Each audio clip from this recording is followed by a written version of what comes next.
Mirë mbrëma gjithëve të pranishme, që ju falenderit që keni ardhur. Ju përshëndes gjithëve po ashtu edhe mediat. Tash po fillu këtë çka e kom përgatit për juve, më pyetën, po çka do ti artisti me Alipash Teperenën?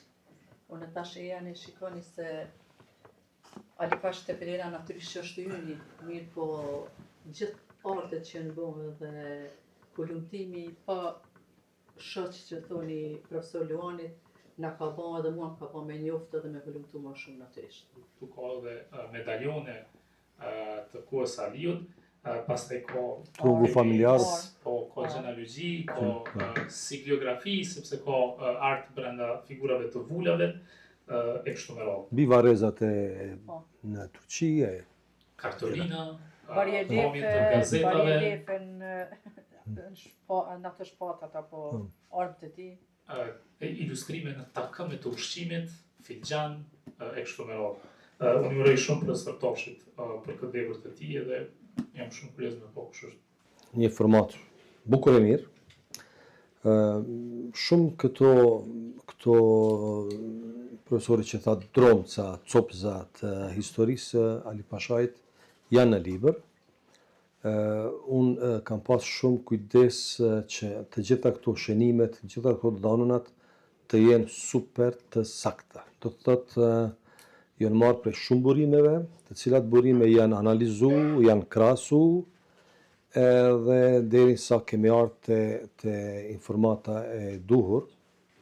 Është interesant tek varrezat e Alipashajt, apo të kokave të tij, të dy djemve dhe të nipit të tij, të cilat janë pre në Janin dhe janë dërguar tek Sultan Mahmudi, nëse nuk gaboj, Selimi, sidoqoftë.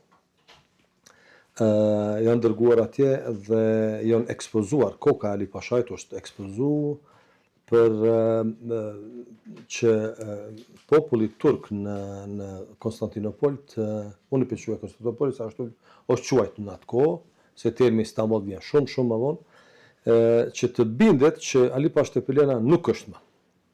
Por edhe pse koka i afrohet sultanit në atë pjatën e argjent, ai sultani edhe pse e ka pasur armik faktikisht, sepse Alipasha për shumë vite largohet nga porta e lartë dhe ndahet nga administrata e portës së lartë edhe nga çdo veprimtari rreth saj.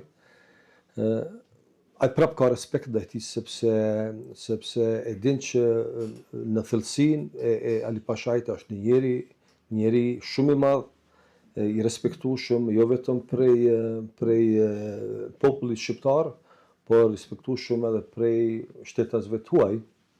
Ashtu që sultani i afrohet asaj pjatës së argjent edhe e merr mjekrën e tij të gjatë edhe ja puth me shajt që pa marrë parasysh pse ajo është i vdekur, prap edhe pse ka qenë armik i tij, ky e respekton.